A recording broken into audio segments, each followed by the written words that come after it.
It's the smooth incision lenticule keratomiliasis, and as it says silk, so obviously it's as smooth as silk. Yes, so the beauty of the procedure is it is as smooth as silk. So बस lenticule बना, उसको पकड़ के आराम से निकाल लिया और रख देते हैं, चश्मा हट गया और अपने सारे काम आप रोजमर्रा की तरह शुरू कर सकते हैं। अपार्ट फ्रॉम दैट नंबर आपका 3 और 4 से ज्यादा है, then silk will be my first choice. Yeah, we want to do something which is flapless, fast recovery, back to work and high quality supervision.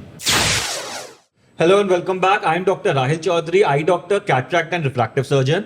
And आज हम एक बहुत ही exciting, बहुत ही interesting podcast कर रहे हैं, क्योंकि आज के पॉडकास्ट में हम लोग डिस्कस करने वाले हैं चश्मा हटाने की जो लेटेस्ट लेजर टेक्नोलॉजी आई है, जिसका नाम है सिल्क, जिसको जॉनसन एंड जॉनसन ने इंट्रोड्यूस करा है अभी अक्टूबर 2023 में।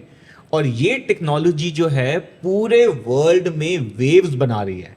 देखिए, हर बार जब भी टेक्नोलॉजी अपग्रेड होती है, मेनली 3 जगह पे अपग्रेड्स आते हैं। एक सेफ्टी में अपग्रेड होता है, एक क्वालिटी में अपग्रेड होता है और एक रिकवरी में अपडेट होता है। तो सेफ्टी में सिल्क का बहुत ही मेजर अपग्रेड है, क्योंकि अब ये टेक्नोलॉजी जो है ये बिल्कुल 100% फ्लैप लेस हो चुकी है। तो इससे सेफ्टी जो है वो कई गुना ज्यादा बढ़ जाती है, और इसी की वजह से रिकवरी जो है इसकी वो एक तरह से इंस्टेंट है। आज कराया और 24 घंटे बाद वो अपने काम पे भी जा सकते हैं। और विजन की क्वालिटी आती है सुपर विजन 6/5 सुपर क्वालिटी। एक नॉर्मल इंसान 6/6 देख सकता है, लेकिन सिल्क के बाद मेजॉरिटी लोगों में 6/5 सुपर विजन आती है। तो आज के पॉडकास्ट में हम सारा सिल्क के ऊपर डिस्कस करने वाले हैं कि अगर आपकी आंख में चश्मे का नंबर है और आप इस चश्मे को पहन कर तंग आ चुके हैं, चश्मे से निजात चाहते हैं, तो आपके लिए सिल्क टेक्नोलॉजी कैसे एडवांटेजियस हो सकती है। तो मेरे साथ हैं पॉडकास्ट में doctor Gunjan, doctor Prathama and doctor Asif. तो एक एक करके सब कुछ डिस्कस करेंगे। तो डॉक्टर गुंजन, सबसे पहले तो क्वेश्चन सबके मन में यही आता है कि नई टेक्नोलॉजी आई है लेजर से चश्मा हटाने की, तो कितने तक का नंबर हम इसमें हटा सकते हैं? देखिए, आमतौर पे जैसे हम लोग लेसिक में जो नंबर्स के लिए करते हैं, यूजुअली वही इंडिकेशंस रहती हैं। तो -8 तक हम लोग इसमें हटा सकते हैं, एंड सिलेंड्रिकल पावर्स में भी -3 तक हम। राइट। सो ऑल्दो सिल्क जो मशीन आई है उसमें कैपेसिटी है कि -14 तक का नंबर हम उसमें हटा सकते हैं, बट डॉक्टर्स की, हम लोगों की, सबकी रिकमेंडेशन यही है कि 8 नंबर तक का चश्मा इससे हटाना चाहिए। और 8 के ऊपर आपको ICL, जिसमें आंख में एक लेंस डाला जाता है, उस टेक्नोलॉजी से अपना चश्मा हटाना चाहिए। तो डॉक्टर प्रथमा, जैसे अब कोई सिल्क लेजर से चश्मा हटवाना चाहता है, तो क्या अब उसे कुछ प्री रिक्विजिट्स होंगी, कुछ चीजों का ध्यान रखना है जिससे पहले वो हॉस्पिटल में आके अपना चेकअप कराए? देखिए, सिल्क प्रोसीजर को अंडरगो करने के पहले हम लोग कुछ टेस्ट परफॉर्म करना चाहेंगे, एंड उन टेस्ट करवाने से पहले ये ज़रूर कि कुछ चीज़ें रिक्वायर्ड है। उनमें से एक है कि अगर आप कॉन्टैक्ट लेंसेज यूज़ करते हैं, अगर हार्ड कॉन्टैक्ट लेंस यूज़ करते हैं, तो एटलीस्ट 2 वीक्स आप उसे ना यूज़ करें, उसके बाद ही हमारे पास चेकअप के लिए आए। और अगर आप सॉफ्ट कॉन्टैक्ट लेंसेज यूज़ करें तो मिनिमम 3 to 5 डेज आप उन्हें ना यूज़ करें।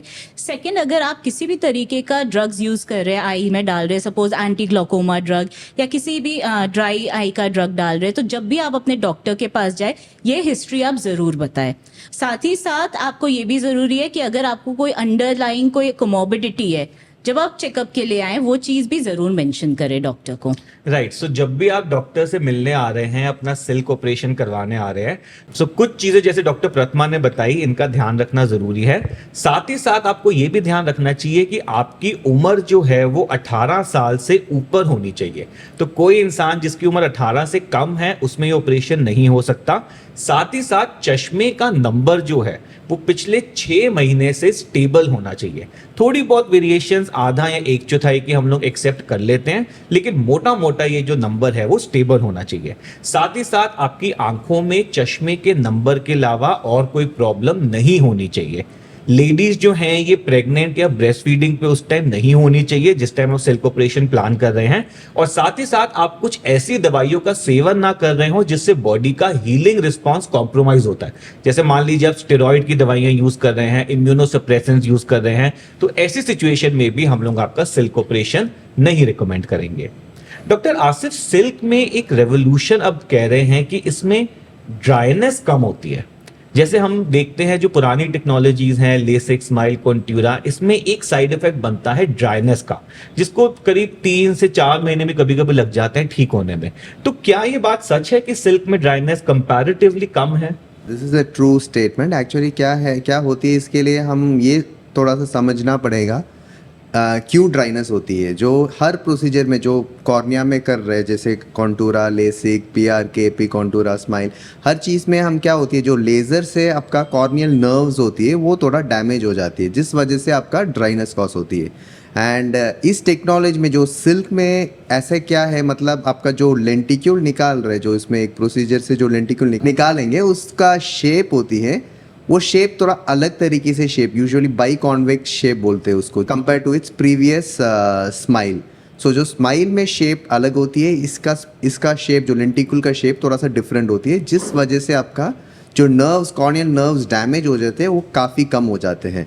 सो एवेंचुअली अगेन जब नर्व्स डैमेज कम हो जाते हैं, जो रिकवरी भी उतना ज़रूरत नहीं पड़ता है, एंड उस वजह से जो ड्राइनेस होती है वो भी बिल्कुल कम हो जाते हैं। Nice, very nicely explain doctor Asif. So यही मैं हाईलाइट करना चाह रहा था कि इस टेक्नोलॉजी का एक और बहुत बड़ा एडवांटेज है कि इसमें ड्राइनेस, जो ऑपरेशन के बाद आंखों में सूखापन आता है, वो बाकी टेक्नोलॉजी से कंपेयर काफी कम है। और आप ये लोग एनिमेशन भी देख सकते हैं, इसमें एक स्पेशल तरह का बाई कन्वेक्स लेंटिक्यूल बनाया जाता है जो एक तरह से काफी सारी कॉर्नियल नर्व्स को स्पेयर कर देता है या उसको डैमेज नहीं करता। तो उसके रिगार्डिंग हमारी जो ड्राइनेस है कंपैरेटिवली कम बनती है और पेशेंट जो है वो बहुत ही ज्यादा ओवरऑल कंफर्टेबल रहता है। एंड इसमें हम लोग ये भी कहते हैं कि recovery time is almost 24 hours.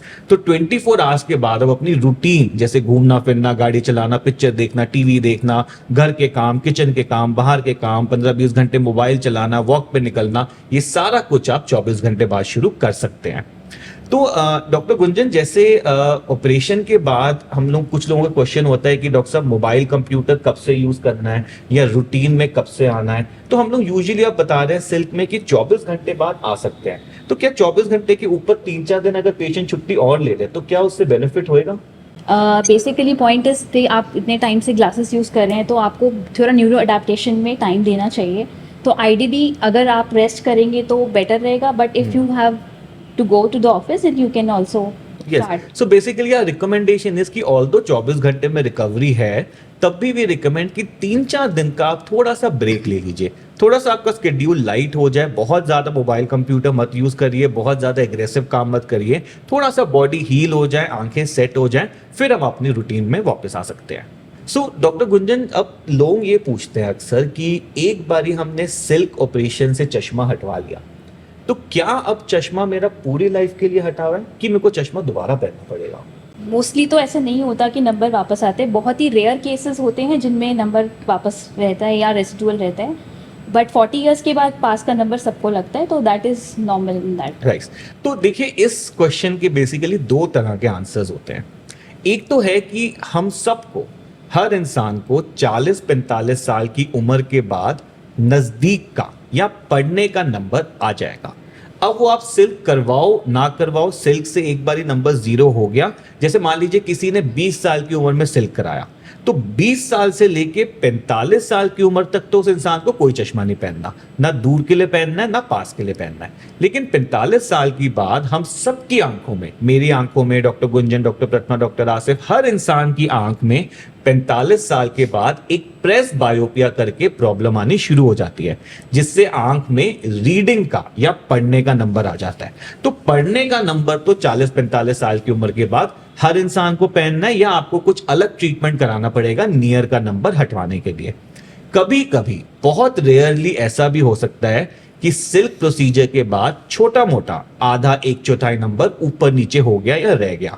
तो अगर इस तरह की सिचुएशन भी आ जाती है तो हम 1 महीना वेट करते हैं और फिर थोड़ा सा उसको टचअप या पॉलिशिंग करके ठीक कर देते हैं। तो सिल्क के बाद विजन तो परफेक्ट होनी ही होनी है। 99.99% लोगों में अगले दिन हो जाएगी। इक्का दुक्का किसी किस्मत खराब हो गई, ऊपर नीचे आधा पौना नंबर हो गया, तो उसको टचअप करके परफेक्ट हम दोबारा कर सकते हैं। सो डॉक्टर प्रतिमा, यूजुअली जो लेडीज कराने आती हैं, ऑपरेशन गर्ल्स जो आती हैं, उनके मन में अक्सर ये डाउट होता है कि हम लोग मेकअप्स कब से यूज कर सकते हैं, या कुछ लोगों को शौक होता है कलर्ड कॉन्टैक्ट लेंसेज पहनने का, आंखों में आजकल कलर आ जाता है, बहुत सुंदर लगते हैं, तो वो कब से रिकमेंडेड है?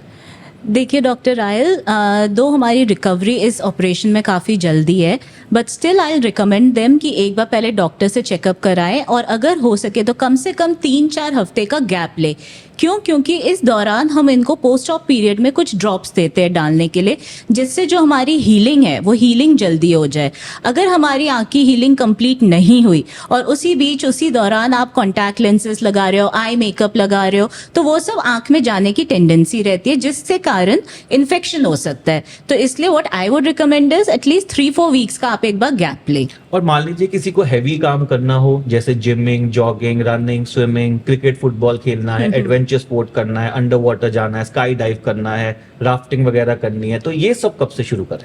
इन चीज़ों के लिए भी, बिकॉज ये आपके प्रेशर को इंक्रीज करते हैं बॉडी के अंदर, तो इनमें भी रिकमेंडेड है कि एटलीस्ट 1 मंथ का अगर हो सके आप गैप ले ले, उसके बाद धीरे धीरे स्टार्ट कीजिए। बेसिकली जॉगिंग से स्टार्ट कर सकते हैं, योगा से स्टार्ट कर सकते हैं। एक बार आप बेसिक एक्सरसाइजेस से स्टार्ट कीजिए, उसके बाद जितने स्ट्रेनस एक्सरसाइजेस है या स्पोर्ट्स है उसके लिए आप जा सकते हैं। Right, so very nicely explained. So basically what we want to understand is कि ऑल्दो रिकवरी बहुत फास्ट है, रूटीन में तो हम आपको 24 घंटे में वापस डाल देंगे, लेकिन कोई भी ऐसा हैवी काम जिससे आंख में चोट लग सकती है, बॉडी में प्रेशर पड़ता है, या जैसे लेंसेज हैं, मेकअप्स है, उसमें कभी कभी कंटामिनेंट्स हो सकते हैं, इन्फेक्शन हो सकती है, ये सब चीजें आपको करीब 1 महीने बाद अपना स्टार्ट करना चाहिए।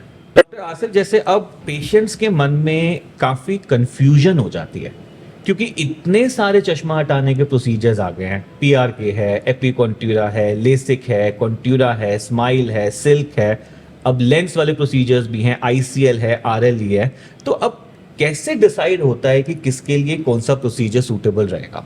बेसिकली आपका ब्रॉडली देखने में आपका 3 टाइप्स ऑफ प्रोसीजर्स होती है। एक तो सरफेस अब्लेशन, जो ऊपर से लेज़र डालते हैं, उसको एग्जाम्पल जैसे PRK होती है, उसका एडवांस्ड वर्जन होती है जो कस्टमाइज्ड PRK होते हैं, जो एपीकॉन्टूरा आप सुना होगा।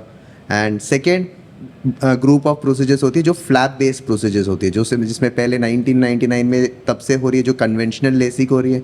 उसके बाद आपका एडवांस वर्जन आया जो कस्टमाइज्ड लेसिक आया, दैट इज़ कॉन्टूरा। एंड आपका बाकी सारे और भी फ्लैप बेस्ड प्रोसीजर्स है। तीसरा आ गया फ्लैपलेस प्रोसीजर्स। जो फ्लैपलेस प्रोसीजर्स में आएगा अराउंड 2015 से आपका स्माइल आया हुआ है, उसका थोड़ा एडवांस वर्जन अभी आया है जो silk. These are the broadly 3 categories of procedures. And in case कोई पेशेंट ये सारे प्रोसीजर्स का एलिजिबल नहीं है, फिर उन लोग का exact because of high number और उनका कॉर्निया में वीकनेस है और किसी भी कारण से इनका कॉर्निया में हम सर्जरी नहीं कर पा रहे, फिर उन लोग का हम लेंस बेस्ड प्रोसीजर्स करना पड़ेगा, जैसे आप ICL कर सकते हैं। सो ये 3 प्रोसीजर में your doctor will be the final, आपसे डिस्कस करके आप फाइनली डिसाइड करना पड़ेगा। And you have to go to some place, आपका ऐसे वाइड ऑप्शंस भी मिलेगा, सारे प्रोसीजर्स मिलेगा, so that you have an option of choosing the best one for you. So if you see जिन लोग का स्पेशली जो कॉन्टैक्ट स्पोर्ट्स खेल रहे हैं, जिसमें आंख में चोट लगने की रिस्क होती है, जैसे बॉक्सर्स है जो मार्शल आर्ट्स करते हैं, और एनीथिंग समथिंग लाइक दैट जिसमें आंख में चोट लग सकते हैं, उन लोग का in general flap based procedure avoid करना होता है। जो फ्लैप का डिस्प्लेसमेंट और उसका कुछ प्रॉब्लम होने के रिस्क तो बहुत रेयर है, but still it is advisable to avoid flap based procedures. ये फर्स्ट ग्रुप है, जिन लोगों का कॉन्टैक्ट स्पोर्ट्स खेलते हैं उन लोगों का फ्लैपलेस प्रोसीजर जा सकते हैं। जिन लोगों का थोड़ा बहुत ड्राई आई है, तो माइल्ड ड्राई आई केसेस है, जिन लोग में हम रिफ्रैक्टिव सर्जरी प्लान कर रहे हैं, एंड उन लोग में we can go for a flapless procedures like smile and silk. So जिन लोग में कॉर्निया बहुत पतला है, सो उन लोग में हम एपीकॉन्टूरा कर सकते हैं। These are the broad categories in which you have to choose the procedure that you have to undergo, and you have to discuss with your doctor before confirming which procedure you have to undergo. Right, so I'll just add into that. देखिए basically क्या हो रहा है कि आज की date में चश्मा हटाने के 2 तरह के प्रोसीजर्स हैं। एक प्रोसीजर है जिसमें हम लोग लेजर का इस्तेमाल करते हैं चश्मा हटाने के लिए, और दूसरे टाइप के प्रोसीजर होते हैं जिसमें हम लोग एक लेंस का इस्तेमाल करते हैं चश्मा हटाने के लिए। अब लेजर में भी तीन कैटेगरीज के लेजर्स होते हैं। पहली कैटेगरी होती है जिसको हम लोग कहते हैं सरफेस लेजर अब्लेशन। जैसे आपकी पुतली है और उस पे डायरेक्ट हमने अगर लेजर डाल के चश्मा हटाया तो वो सरफेस लेजर अब्लेशन की कैटेगरी में आ जाते हैं। तो इसमें जो पहले प्रोसीजर था जो बहुत स्टार्टिंग में था उसको पीआरके कहते हैं, और जो उसमें एडवांस वर्जन आ गया है उसको एपिकॉन्ट्यूरर या कुछ लोग स्ट्रीमलाइट भी कहते हैं। सेकेंड कैटेगरी ऑपरेशन होती है जिसमें एक पुतली पर एक फ्लैप को पहले बना के उठाया जाता है, फिर लेजर को डाला जाता है और फिर उस फ्लैप को वापस रख दिया जाता है अपनी जगह पर। तो इसमें जो पुरानी टेक्नोलॉजी थी उसका नाम था लेसिक, और अब जो लेटेस्ट टेक्नोलॉजी है इसमें उसका नाम है कॉन्ट्यूरा विजन। और एक और तरीका है जिसमें जो पुतली है उसको हम ऊपर से काटते नहीं है, लेजर उसके अंदर ही अंदर जाके एक लेंटिक्यूल बना देता है जिसको हम एक छोटे से 2 मिलीमीटर के इंसीजन से पकड़ के निकाल देते हैं। तो ये फ्लैपलेस कैटेगरी है। तो इसमें जो स्टार्टिंग में आया था उसका नाम था स्माइल, और उसका एडवांस वर्जन जो है वो है सिल्क। और अगर आप एपिकॉन्ट्यूरा, कॉन्ट्यूरा या सिल्क इनके लिए एलिजिबल नहीं निकलते, फिर हम आपके लेंस वाले प्रोसीजर जैसे आईसीएल या आरएलई से चश्मा हटा सकते हैं। तो अब किस पेशेंट के लिए कौन सा प्रोसीजर बेस्ट रहेगा ये आपका डॉक्टर डिसाइड करेगा। तो आपको कोई ऐसी जगह जाना है जहां पे ये सारे ऑप्शंस अवेलेबल हो। जैसे हमारे हॉस्पिटल में सारी मशीन्स अवेलेबल है, सो हम लोग चेकअप करके फाइनली डिसाइड करते हैं कि आपके लिए कॉन्ट्यूरा बेटर है कि सिल्क बेटर है कि एपिकॉन्ट्यूरा बेटर है कि आईसीएल बेटर है कि आरएलई बेटर है। तो डॉक्टर गुंजन, सबके मन में ना ये ज्यादातर लोगों के मन में दो ही क्वेश्चन होते हैं कि डॉक्टर साहब ये टेक्नोलॉजी कितनी सेफ है, और अगर आप बोल रहे हो कि सेफ है तो उसके क्या साइड इफेक्ट्स हैं। वेल, हम सबको बताते हैं कि ये सब टेक्नोलॉजीज जो हैं ये कॉस्मेटिक टेक्नोलॉजीज हैं, बहुत हाई एंड टेक्नोलॉजीज हैं, सारे अप्रूवल्स होते हैं, European approvals and other approvals, and we say that 99.9999% लोगों में कुछ नहीं होता, सब कुछ स्मूथ रहता है। बट यूजुअली इसके क्या साइड इफेक्ट्स बन सकते हैं? जैसे आपने बोला डॉक्टर राहिल की सेफ टेक्नोलॉजी है, तो सेफ तो है, बट छोटे मोटे साइड इफेक्ट्स, जैसे हर चीज़ के प्रोज एंड कॉन्स हैं, तो इसका एक छोटा साइड इफेक्ट बिगनिंग में होता है। जैसे सर्जरी जिस दिन हुई तो थोड़ी बहुत रेडनेस हो सकती है, कभी कभी थोड़ी वाटरिंग हो जाती है, थोड़ा बहुत डिस्कम्फर्ट फील हो सकता है। बस मेजर यही साइड इफेक्ट्स मेनली होते हैं on the same day of the surgery. Later on थोड़ी ड्राइनेस कुछ दिन तक हो सकती है, हालांकि दूसरे प्रोसीजर्स के कंपैरिजन में ड्राइनेस थोड़ी कम होती है इस प्रोसीजर में। Halos and glares, quality of vision is slightly better than the other procedures. तो ये सारे छोटे मोटे साइड इफेक्ट्स इनमें होते हैं। Right, so very nicely explain. तो बेसिकली क्या होता है कि ऑपरेशन के बाद एक शॉर्ट टर्म साइड इफेक्ट होते हैं, लॉन्ग टर्म साइड इफेक्ट होते हैं। शॉर्ट टर्म साइड इफेक्ट मतलब 1-2 दिन के साइड इफेक्ट्स। तो पहले 1-2 दिन हो सकता है आंख में थोड़ी लाली आए, थोड़ा चुभन लगे, थोड़ा पानी निकले, थोड़ा जलन लगे, थोड़ा सा आंखों में चौंध लगे, तो ये सब चीजें 1-2 दिन में ठीक हो जाती है। जो ड्राइनेस का इशू है वो 1 से 1.5 महीने में ठीक हो जाता है। उसके लिए आपको दिन में 4 बार थोड़ी सी ड्रॉप्स डालनी होती है और बाकी कोई प्रॉब्लम नहीं आती। अक्सर लोग ये पूछते हैं कि डॉक्टर साहब, हमने सुना होता है कि लेसिक में हेलोज एंड ग्लेयर्स बनते हैं, रात के टाइम पे लाइट चौंधा लगता है या लाइट फैली हुई दिखती है। तो देखिए, अगर आपके प्रोसीजर में प्रॉपर चेकअप हुए हैं, हर चीज को तरीके से चेक करा गया है, तो सिल्क में कोई हेलो ग्लेयर बनने का नहीं है चांस। टू ऐड, इसमें सिल्क में एक और एडवांटेज होती है, जैसे आप एनिमेशन में देखा होगा जो बाई कॉन्वेक्स लेंटिक्यूल को निकाल रहे हैं, इस वजह से जो पुतली का शेप वो मेंटेन हो जाते हैं even after surgery. So most of the time आपका जो सर्जरी के बाद, जैसे कन्वेंशनल लेसिक और लाइक स्माइल के बाद, जो शेप ऑफ द कॉर्निया जो सर्जरी से पहले कैसे है एंड सर्जरी के बाद कैसे हो गया, वो दोनों का फ़र्क हो जाते हैं, जिस वजह से भी पेशेंट्स का काफ़ी सिम्टम्स हो जाते हैं, जैसे glare and halos and other cornea related symptoms and signs आपका पेशेंट को सर्जरी के बाद पता चल जाते हैं। सो बट इसमें ये टेक्नोलॉजी में ये नया एडवांसमेंट है, जिसे वो शेप ऑफ द लेंटिकल को ऐसे चेंज कर दिया, वो निकालने के बाद भी आपका एंटीरियर एंड पोस्टीरियर सरफेस जो आगे पीछे वाला कॉर्निया का शेप बिल्कुल सर्जरी से पहले कैसा है वैसा ही मेंटेन रहेगा, ताकि ये सिम्टम्स वगैरह जितना मिनिमाइज कर सकते हैं उतना मिनिमाइज हो जाएगा इसमें। सो डॉक्टर गुंजन, जैसे हमने डिस्कस अभी करा कि सिल्क कराने के लिए मिनिमम एज 18 होनी चाहिए, तो क्या इसकी कोई अपर लिमिट भी है? ठीक है डॉक्टर राहिल, 18 ईयर्स टू लेकर हम आगे तक जितनी भी एज तक हम प्रेफर करते हैं, तो हम इसमें सर्जरी सब में कर सकते हैं। at any age group. So there is no limitation of age in this right, procedure. So upper limit silk की कोई नहीं है. एंड डॉक्टर प्रतिमा, जैसे कभी कभार कुछ पेशेंट्स आते हैं जिन्होंने मोतियाबिंद का ऑपरेशन कराया होता है और मोतियाबिंद के ऑपरेशन के बाद उनकी आंख में चश्मे का नंबर आ जाता है, तो क्या वो नंबर सिल्क ठीक कर सकता है?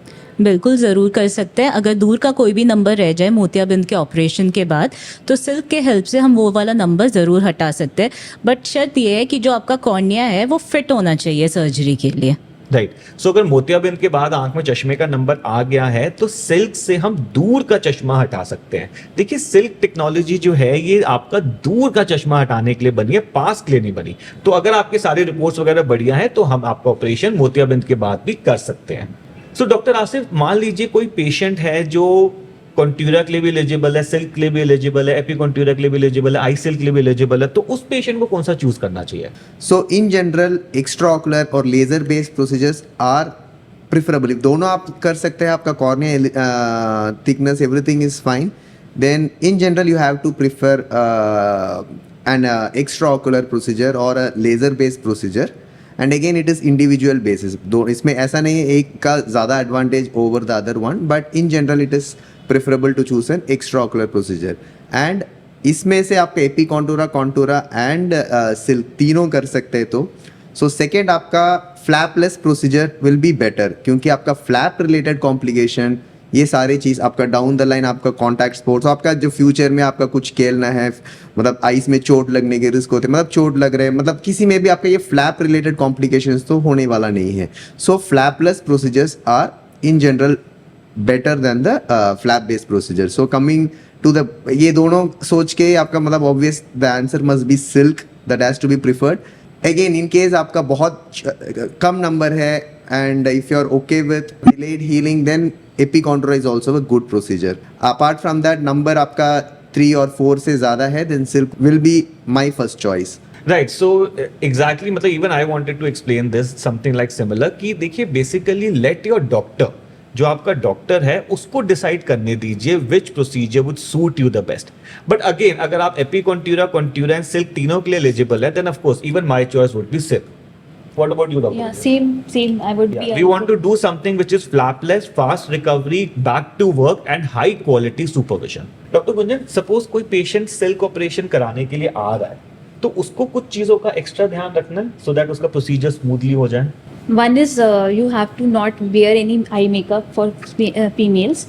Second is do not use any fragrance in the so एक तो हमने जैसे डॉक्टर प्रतिमा हाईलाइटेड कि कॉन्टैक्ट लेंस को 3-4 दिन पहले डिसकंटिन्यू करना है, हमें कंटिन्यू. एंड एक थोड़ा फ्रैग्रेंस नहीं लगाना, बिकॉज फ्रैग्रेंस से मशीन का जो लेजर है उसकी बीम डिस्टर्ब हो जाती है. एंड मेकअप नहीं लगाना. एनीथिंग एल्स, कुछ पाउडर नहीं लगाना आपको, कुछ भी खुशबू वाला सामान नहीं लगाना. राइट. एंड प्लस थोड़ा सा हम आपको एंटीबायोटिक्स देंगे, antibiotic drops 1 or 2 day before the procedure. And जब आप ऑपरेशन कराने आए, इट इज रिकमेंडेड दैट आप कंफर्टेबल लूज कपड़े पहने. Don't wear very uncomfortable clothes, tight clothes. अपने बालों को प्रॉपर्ली धो के, हेड वॉश करके, शैम्पू करके अच्छे से आए, बिकॉज हो सकता है 2-3 दिन तक भी रिकमेंड कि आंखों में पानी ना जाए. अच्छा डॉक्टर राहिल, सपोज आपके पास कोई पेशेंट आते जो कहते कि हमने कुछ साल पहले कॉन्टूरा कराया था, बट अब कहीं ना कहीं से हमारा नंबर वापस आ गया है, बट इस टाइम मैं दोबारा कॉन्टूरा नहीं कराना चाहती क्योंकि हमने सुना है सिल्क लेटेस्ट टेक्निक है, तो क्या इन पेशेंट्स में हम सिल्क टेक्निक रिकमेंड करेंगे? Well, that is kind of not possible. So we would recommend such patients की अगर कॉन्टूरा के बाद आपका छोटा मोटा फ्लक्चुएशन हो गया है, सो इट इज रिकमेंडेड कि आपने दोबारा ही थोड़ा कॉन्टूरा पॉलिशिंग करके उसको ठीक कर दिया. मतलब silk is mainly recommended for virgin eyes, कि कॉर्निया पे और कोई प्रोसीजर नहीं हुआ है, देन वी रिकमेंड कि आप सिल्क को करा सकते हो. ओके डॉक्टर राहिल, जैसे कि हमें ये भी पता है कि कुछ हमारे पास कैंडिडेट्स आते हैं मेडिकल के लिए कि हमारा मेडिकल होने वाला है कुछ हफ्तों में या कुछ महीनों में और हमें चश्मा हटवाना है, बट मैं ये भी चाहता हूँ कि मुझे डिटेक्ट ना हो एंड मैं पास हो जाऊँ मेडिकल में, तो क्या इन कैंडिडेट्स के लिए सिल्क आप रिकमेंड करेंगे? देखिए, सिल्क प्रोसीजर जो है ये स्लिट लैम्प टेस्ट जो होता है, जिसमें एक स्पेशल मशीन में बिठा के आंखों को मैग्नीफाई करके देखा जाता है, उस टेस्ट में पकड़ा जाएगा. तो वो सारे मेडिकल्स जहां पे आपका स्लिट लैम्प टेस्ट नहीं हो रहा, वहां पे आप सिल्क करा के आप अपना मेडिकल क्लियर कर सकते हैं. तो तो कौन से मेडिकल्स हो गए? ये एसएससी, जेडी, सीपीओ, सीजीएल हो गया, आपका डिफेंस लाइन में हो गया, पुलिस लाइन में हो गया, एसएसबी लाइन में हो गया, पीएसयू लाइन में जाना है, इन सब में आप सिल्क करा के जा सकते हैं। लेकिन अगर कहीं पे आपको इस तरह का चाहिए कि बिल्कुल ही डिटेक्ट ना हो, स्लिट लैम्प पे भी पकड़ में ना आए operation, then the recommendation is epicontoura. But again आपका डॉक्टर जो है वो आपको इस बारे में क्लैरिटी दे पाएगा। सो मैं ये नहीं चाहता कि इस वीडियो को सुन के ऑडियंस को ये लगने लगे कि आप मेडिकल सिल्क से क्लियर हो जाएंगे। मतलब आपका कौन सा मेडिकल है, उसकी क्या क्राइटेरियाज हैं, वो अपने डॉक्टर से प्रॉपर्ली जब डिस्कस करेंगे then we come to a solution कि आपका कौन सा होना चाहिए। तो मेडिकल्स हम लोग एपिकॉन्ट्यूरा से भी क्लियर करा सकते हैं, कॉन्ट्यूरा से भी क्लियर करा सकते हैं, सिल्क से भी करा सकते हैं, आईसीएल से भी करा सकते हैं। बट डिपेंड करता है कि आपका कौन सा मेडिकल है, वहां पे क्या रिक्वायरमेंट्स और क्या वहां के क्राइटेरियाज हैं। डॉक्टर आसिफ, जैसे कुछ लोग केरेटोकोनस में अपना चश्मा हटवाना चाहते हैं, तो यूजुअली हम उनको बोलते हैं कॉन्ट्यूरा एपिकॉन्ट्यूरा तो नहीं हो सकता, तो क्या सिल्क उस तरह से एडवांटेज दे सकता है केरेटोकोनस पेशेंट्स में? नहीं, स्टिल सिल्क जो टेक्नोलॉजी एडवांस होगा बट फिर भी ये कॉर्निया में ही करी जाते हैं। So any cornea based procedure refractive correction is not recommended in case of a keratoconus patient, क्योंकि ऑलरेडी उनका कॉर्निया तो वीक रहते हैं। सो इसमें से हम और कॉर्निया निकालना है तो फिर आपका कॉर्निया को एक तरीके से आप और वीक कर रहे हो। सो we generally don't recommend any cornea based procedures in case of keratoconus, and the ideal procedure should be an ICL or RLE if ICL is not possible, and not a cornea based procedure in case of keratoconus. Just to add to that कि silk procedure में जो lenticule निकलता है, उस lenticule से हम एक special तरह का C3R प्रोसीजर जिसको लेंटिक्यूल बेस्ड C3R कहते हैं वो हम कर सकते हैं। तो ये एक डिफरेंट टाइप का प्रोसीजर है जो कुछ पेशेंट्स को रिक्वायरमेंट होगी। सो डॉक्टर राहिल, जैसे हम लोग ने अब पूरा डिस्कशन किया कि ये सर्जरी ऐसी है, बट अब फाइनेंशियल एस्पेक्ट्स बहुत इंपॉर्टेंट होते हैं तो आप पेशेंट्स को बताना चाहेंगे कि what are the actual costs of this surgeries? See actually this is a brand new technology, और ये टेक्नोलॉजी जो है अभी प्राइवेट सेक्टर में ही आई है। गवर्नमेंट सेक्टर में एम्स में शायद बहुत जल्दी आने वाली है, लेकिन अभी के लिए प्राइवेट सेक्टर में ही आई है। तो प्राइवेट सेक्टर में हर चीज़ की कॉस्ट थोड़ी सी ज़्यादा होती है कंपेयर टू गवर्नमेंट सेक्टर। तो अगर कोई पेशेंट सिल्क कराना चाह रहा है तो दोनों आंखों की कॉस्ट रफली 1,20,000 या 1,30,000 तक पड़ेगी। डिपेंड करता है कि कौन सा हॉस्पिटल और कौन सा डॉक्टर चूज कराए। फिर कुछ लोग ऐसा क्वेश्चन पूछते हैं कि डॉक्टर साहब क्या ये प्रोसीजर्स इंश्योरेंस में कवर्ड हैं या पैनल में कवर्ड हैं या आयुष्मान भारत है उसमें कवर्ड हैं? देखिए, कुछ इंश्योरेंस कंपनीज इन प्रोसीजर को कवर करती हैं, एंड उसमें कुछ कंडीशंस होती हैं कि अगर आपके चश्मे का नंबर 5 या 6 से ऊपर होता है तो आपको कवर मिल जाता है, लेकिन अगर छोटा नंबर है तो यूजुअली कवर नहीं मिलता। पैनल्स इसको कवर नहीं करते, government panel CGHS, ECHS, Haryana panel cover नहीं करता, एंड साथ ही साथ आयुष्मान भारत जो कार्ड है वो भी उसको कवर नहीं करता। तो मेनली क्योंकि ये कॉस्मेटिक की कैटेगरी में है, कोई बीमारी नहीं है कि इसका इलाज करना जरूरी है, तो यूजुअली इस तरह के कॉस्मेटिक प्रोसीजर्स के लिए पेशेंट को अपनी पॉकेट से ही खर्च करना पड़ता है। तो थोड़ा सा महंगा है, लेकिन but it is all worth it, that is my promise. तो डॉक्टर गुंजन, ये प्रोसीजर जो है ये कितना लंबा होता है, और क्या इसमें पेशेंट को एडमिशन की जरूरत है, हॉस्पिटल में रुकना पड़ता है पेशेंट को? या मान लीजिए कोई पेशेंट जैसे दूर से आ रहा है, कोई आउट ऑफ सिटी से आ रहा है, आउट ऑफ स्टेशन आ रहा है, तो उसको कितना दिन प्लान करके आना चाहिए? तो ये जो प्रोसीजर होता है ये डे केयर प्रोसीजर होता है, मतलब इसमें कोई नाइट स्टे या stay in the hospital is not required. Usually हम ऑब्जर्वेशन के लिए थोड़ी देर तक पेशेंट को बुलाते हैं, रखते हैं, but the procedure in itself does not take more than 10 to 15 minutes, and it's a very small procedure, and then after that you are free to go home after the normal checkup. तो अगर आप लोग बाहर से अपना plan कर रहे हैं तो फर्स्ट डे आपको चेकअप होगा, तो मिनिमम 3 days आपको चाहिए। तो फर्स्ट डे आपका चेकअप होगा, second day we can plan the surgery, and third day आपका पोस्ट ऑपरेटिव चेकअप होगा, and you can go back home. Right, so basically what we want to highlight is कि अगर कोई patient बाहर से आ रहा है, दिल्ली के बाहर से आ रहा है, तो आपको 3 दिन लेके आना है। पहले दिन आपके सारे चेकअप्स होंगे, अगर उसमें फिट निकलते हैं तो नेक्स्ट डे सिल्क प्रोसीजर हो जाएगा। सिल्क प्रोसीजर करीब 10 मिनट का प्रोसीजर है, लेकिन हॉस्पिटल में आपको करीब 1 घंटा लगेगा, क्योंकि कुछ प्री ऑफ फॉर्मेलिटीज होती हैं, पोस्ट ऑफ फॉर्मेलिटीज होती हैं, चेक करना, डिस्चार्ज समझाना, तो 1 घंटा आपको हॉस्पिटल में रहना है। कोई एडमिशन नहीं है, हॉस्पिटल में स्टे नहीं होता। प्रोसीजर के बाद हम आपको फ्री कर देते हैं। अगले दिन सुबह आपकी नजर साफ हो जाती है, एक बार हम चेक कर लेते हैं और आपको फ्री कर देते हैं और अपने काम पे वापस लग जाओ।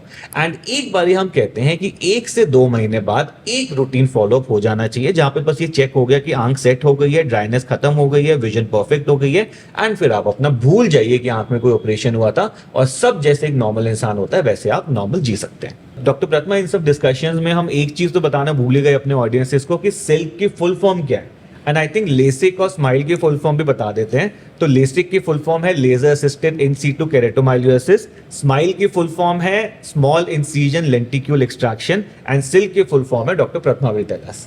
So it's the smooth incision lenticule keratomeliosis, and as it says silk, so obviously it's as smooth as silk. Yes, so the beauty of the procedure is that it is as smooth as silk. So बस lenticule बना, उसको पकड़ के आराम से निकाल लिया और रख देते हैं, चश्मा हट गया और अपने सारे काम आप रोजमर्रा की तरह शुरू कर सकते हैं। So thank you everyone for joining in this podcast. And basically इस पॉडकास्ट का पर्पस था आप लोगों को अवेयर करना कि चश्मा हटाने की एक फिनोमिनल, बहुत ही अमेजिंग टेक्नोलॉजी इंट्रोड्यूस करी है बहुत ही बड़ी कंपनी जॉनसन एंड जॉनसन, जो अमेरिका की कंपनी है, by the name of silk.